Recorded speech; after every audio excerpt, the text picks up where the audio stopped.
Pasukan pendudukan Israel kembali mengumumkan kematian tentaranya di jalur Gaza. Dilaporkan pada Rabu 20 Desember 2023 bahwa seorang perwira cadangan berpangkat kapten tewas di medan tempur. Juru bicara militer pendudukan mengungkap identitas kapten yang tewas tersebut.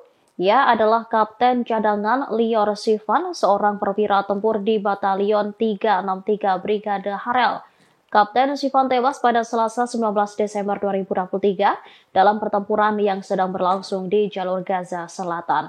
Selain seorang kapten, seorang prajurit infanteri di Batalion Rotem Brigade Givati terluka parah dalam pertempuran di Gaza Selatan. Hal ini menjadikan jumlah total tentara pendudukan Israel yang terbunuh di Gaza sejak dimulainya serangan darat ke jalur Gaza menjadi 133 orang. Sebelumnya, Brigade Al-Hassam mengatakan bahwa para pejuangnya menargetkan kendaraan Hammer Israel di lingkungan Sheikh Radwan. Serangan itu menyebabkan tentara Israel tewas dan terluka. Pasukan pendudukan itu menjadi target saat berusaha bergegas ke unit yang diserang. Namun para pejuang menyerang pasukan penyelamat dengan rudal anti-personil.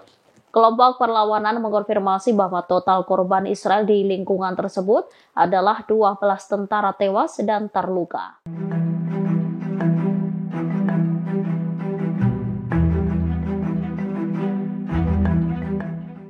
Gerakan Ansarullah Yaman tak tinggal diam dengan langkah Amerika Serikat yang akan membentuk pertahanan di Laut Merah.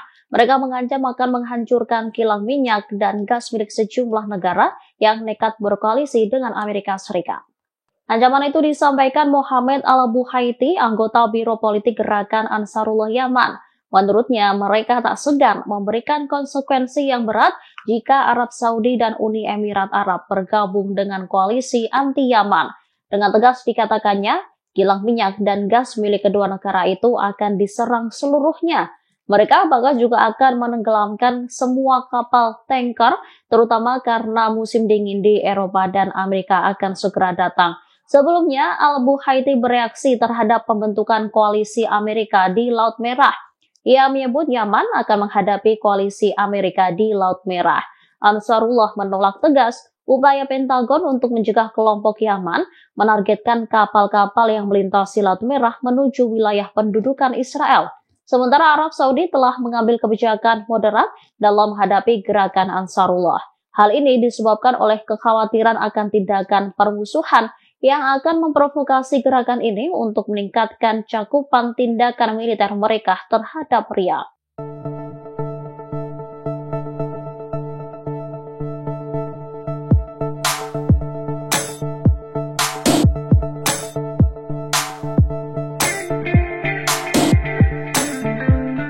Angkatan bersenjata Yordania mengirim pesawat bantuan ke jalur Gaza. Pesawat tersebut diterbangkan melalui penyeberangan Rafah. Pada Selasa 19 Desember 2023, tentara Arab berkoordinasi dengan organisasi Amal Hashemit Yordania untuk pengiriman bantuan. Dikutip dari Haberni, pesawat tersebut memuat bahan pokok, kebutuhan, parsel, dan pakaian musim dingin. Bantuan itu disalurkan sebagai bentuk dukungan kepada masyarakat di jalur Gaza, sekaligus meringankan mereka dari kondisi sulit yang mereka hadapi akibat perang Israel yang terus berlanjut. Diketahui berdasarkan penelitian yang dirilis kelompok hak asasi manusia, sekitar 71% penduduk Gaza mengalami kelaparan ekstrim. Berdasarkan temuan yang melibatkan sampel 1.200 orang di Gaza itu, 98% responden mengaku mengonsumsi makanan yang tidak layak. Sementara 64% responden mengaku mengkonsumsi rumput, buah, makanan mentah, dan bahan-bahanan kadaluarsa untuk menghilangkan rasa lapar. Penelitian itu juga menyebutkan jatah air di Gaza termasuk air minum, mandi, dan air bersih berkurang menjadi 1,5 liter per orang setiap hari. Oleh karenanya, pengiriman pesawat Yordania ini merupakan bagian dari upaya yang dilakukan Komando Umum Angkatan Bersenjata Yordania. Diketahui bahwa Angkatan Bersenjata mengoperasikan jembatan udara untuk mengangkut bantuan kemanusiaan dan medis untuk memberikan perawatan dan pertolongan pertama kepada orang-orang di jalur Gaza.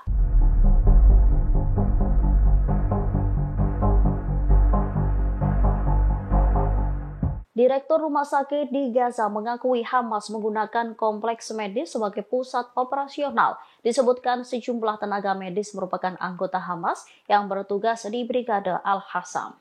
Pengakuan itu disampaikan Direktur Rumah Sakit Kamal Adwan di Jabalia, Ahmed Al-Kahlaut, saat diinterogasi Sinbad. Al-Kahlaut menyebut bahwa rumah sakit miliknya di Gaza Utara diubah menjadi fasilitas militer di bawah kendali Hamas. Bahkan pernah menampung seorang tentara yang diculik. Dalam rekaman yang dipublikasikan pada Selasa 19 Desember oleh Sinbad dan pasukan pertahanan Israel, Al-Kahlaut terlihat mengenakan jaket coklat. Kepada interrogator, Direktur RS itu menyebut bahwa Hamas memiliki kantor di dalam rumah sakit dan menggunakannya sebagai basis untuk kegiatan operasional. Dikutip dari The Times of Israel, ada sebanyak 16 anggota staf rumah sakit, termasuk dokter, perawat, dan para medis yang menjadi anggota Hamas.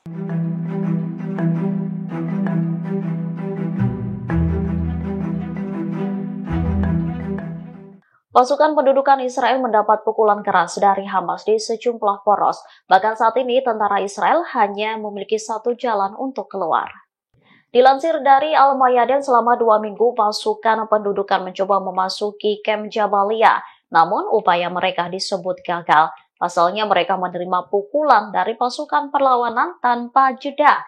Disebutkan kelompok perlawanan tanpa pandang bulu melakukan serangan dan pemboman.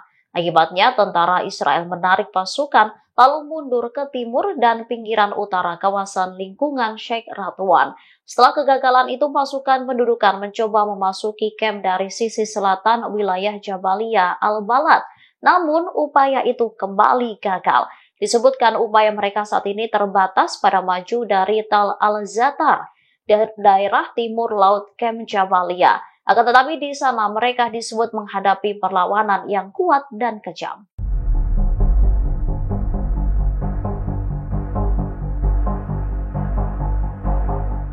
Pemimpin Brigade Al-Hassam Mohammed Deif yang telah diburu Israel selama bertahun-tahun ternyata masih hidup.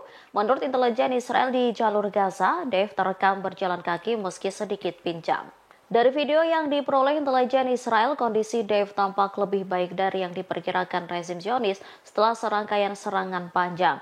Padahal disebutkan dalam serangan itu, Deif sempat beberapa kali terkena senjata. Pihak Israel menduga jika pemimpin Hamas itu saat ini bisa menggunakan kedua tangannya. Diketahui selama bertahun-tahun Deif telah selamat dari 7 upaya pembunuhan. Saat operasi serangan tahun 2014 yang lalu, ia mendapat beberapa luka serius namun telah pulih. Dalam beberapa tahun terakhir, Deif telah mengancam Israel dan menyatakan bahwa negaranya akan membayar mahal atas kejadian di lingkungan Sheikh Jarrah di Yerusalem Timur. Fakta bahwa Deif masih hidup dan dalam kondisi relatif baik sepenuhnya bertentangan dengan penilaian intelijen beberapa tahun terakhir. Israel sebelumnya menyebut jika Deif mengalami cacat fisik dan menggunakan kursi roda. Pekan lalu IDF menyebarkan selebaran di Gaza yang menawarkan hadiah uang bagi siapa saja yang memberikan informasi soal pejabat Hamas.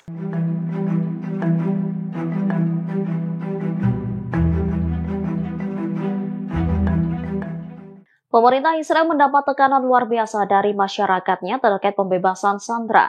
Kini Israel mengaku siap untuk jeda kedua dalam pertempuran dengan Hamas. Jeda kedua itu akan dilakukan dengan imbalan pembebasan lebih banyak sandera yang ditahan di Gaza. Hal itu disampaikan Presiden Israel Isaac Herzog kepada sekelompok duta besar dari sekitar 80 negara pada Selasa 19 Desember 2023. Jeda kedua dilakukan sebagai pengganti acara Tahun Baru tradisional yang dibatalkan karena perang Israel dan Hamas yang masih berlanjut. Presiden mengatakan bahwa Israel siap untuk melakukan perjanjian pertukaran sandera kedua setelah perjanjian pertama yang dilakukan pada akhir November. Dikutip dari The Times of Israel, ia juga menekankan upaya kemanusiaan Israel.